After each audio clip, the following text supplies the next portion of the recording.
Plazas. I'm the Opinion and Engagement Director for the Tennessean.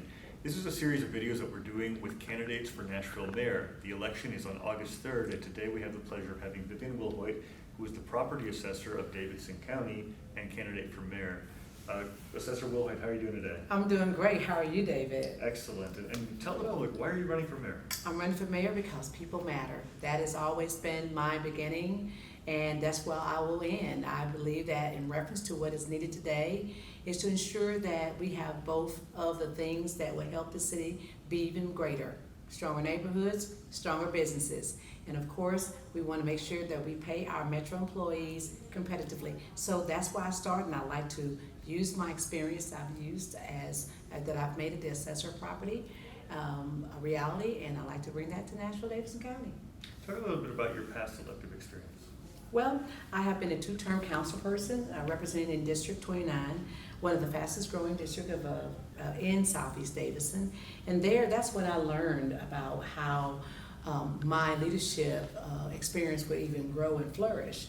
Being a fast-growing district, we were faced with a lot of things in reference to overcrowded schools and, of course, density that was coming our way. And it was very important that the residents of District 29 were made aware of how we were going to deal with this and work on it and making it happen. So it was there that my experience really flourished, and my love for Nashville, Davidson County grew even more because we were able to get some things done. And so I'm excited about the leadership that I brought to the office of the assessor of property. You know, I oversee a $10.1 million budget. I have 87 amazing staffers that has helped me to do the work. We don't do it alone. And that's the same thing with Metro government. Metro government does not do the work alone. It takes public-private partnerships in reference to get some of the things done. And the type of culture that I've created, the assessor of property, and surround myself with smart people and getting things done is definitely what I've done then, and that's what I would do now as mayor. Yeah, there's been a lot of tension between the whole notion of downtown and neighborhoods, and a lot of dissatisfaction that's been talked about in the campaign. How do you approach it, and how do you talk about it? Well, I think we talk about it by being transparent with people and being honest in reference to what it means to support downtown and what it means to support neighborhoods. I mean, we have to have both. A mayor's job is to grow the city. There's no doubt about that. And when you're growing the city, you're going to have to attract sometimes businesses and help smaller businesses thrive. And then once you are doing that, you also use those resources to make neighborhoods great, to make neighborhoods better, to make neighborhoods safer, to make neighborhoods stronger. And those two things go together. You cannot have an equation without businesses, and you can't have a business equation without neighborhoods. So we can have both. We deserve both, and I will support both, and we're going to make sure that both are strong. You've talked a lot about the campaign about building and doing a reset on the state and Nashville relations. Can you talk a little bit about that? Well, yeah, I do believe that a hard reset is what is going to be needed in reference to going forward and working with the state of Tennessee. Now, I'm not saying that we should have to give up our values and just have to say, okay, roll over and just do whatever you like. There are things we have to fight for. But I do believe that we are more alike than different. And so what we need to do is to find that common ground and to work together on those different issues. When it comes to mass transit, we're going to need the state to do things such that I have proposed as expanding 840 that goes around Nashville, Davidson County by being completed to be completed fully. It could help those 18-wheeler trucks to not have to come through Nashville at all, and can remove that type of traffic on our highways. And so when we're talking about also working with the state of Tennessee, we want to also make sure that their overreach is not going to be impactful to how we are governed as a city. And that's so very important. So with me being the first African American of Nashville, Davidson County, and being one of two counties out of 95 as being African American, many times I'm in a room of people that don't look like me and may not be from the same party that I'm from. But we get things done. We talk about the interests of the people for the counties that we're in. We talk about the parcels and fairly assessing and valuing properties. And we leave the D's and R's at the door. Now, that may not be the case every time. But, I like to believe that I'm the type of leader that you can have a beer with, you can have a glass of wine with, and we're going to talk about some things. We're going to get some things done. Don't ask me to play golf. I don't know how to play golf. So, there you go. Now, one of the things I want to talk to you about is housing. And there was a recent housing forum, and this whole question of how do you build affordable housing in a city that is growing so much and seems to be growing away from Yeah. people who can't afford it. Absolutely. Of course, David, one of the reasons why we're having this struggle is because of our housing stock. It's just not enough. And of course, I don't have to tell you about supply and demand. The supply needs to be increased. So we have to increase housing stock in Nashville-Davidson County. I have identified about 200 parcels that are 2 acres plus, and we're trying to look at them and see how much of it can be buildable. Those vacant land can be used, should be used for trying to increase the housing stock. Then we have vacant buildings such as schools and any other vacant buildings that's owned by metro government. Rather letting those buildings sit dormant and using them from time to time for unique events, why not transform them into rental property with under market rent rates, as well as helping it to serve as transitional housing to buying your own home.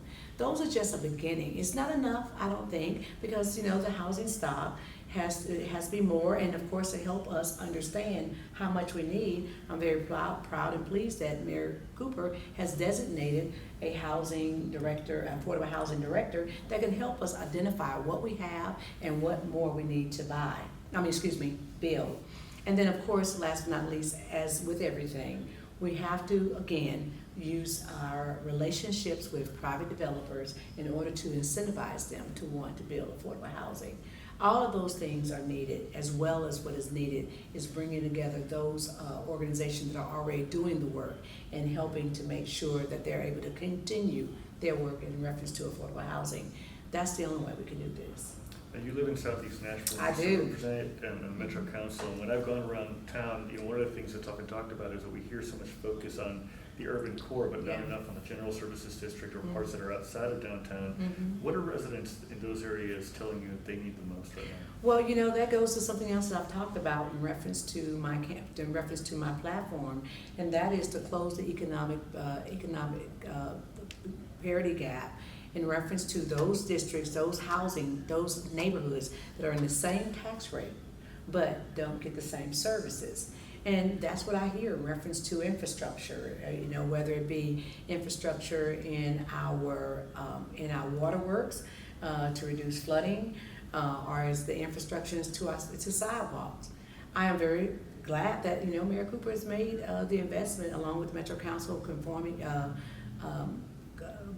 voting it in as well, his budget, to start increasing those items and increasing those infrastructure, increasing those resources that's needed in neighborhoods, because the economic parity has grown further apart versus closer together.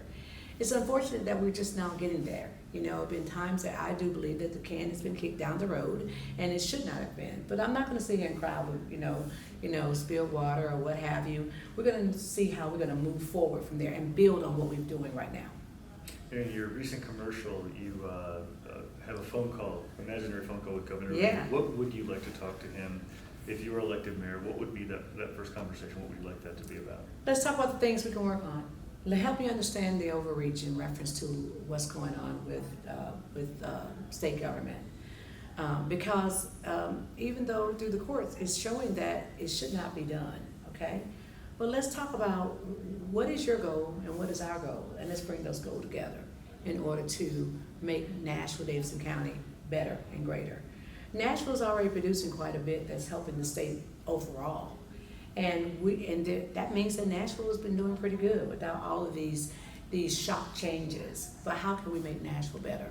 And what is it that we can work on together? Because, my mother said it takes two to argue, and we should be arguing. We should be working things out for the improvement and betterment of the people and putting petty politics behind us. People in the rural areas, I'm sure that there are things that they want. They want medical, they want health care, they want access to affordable housing too.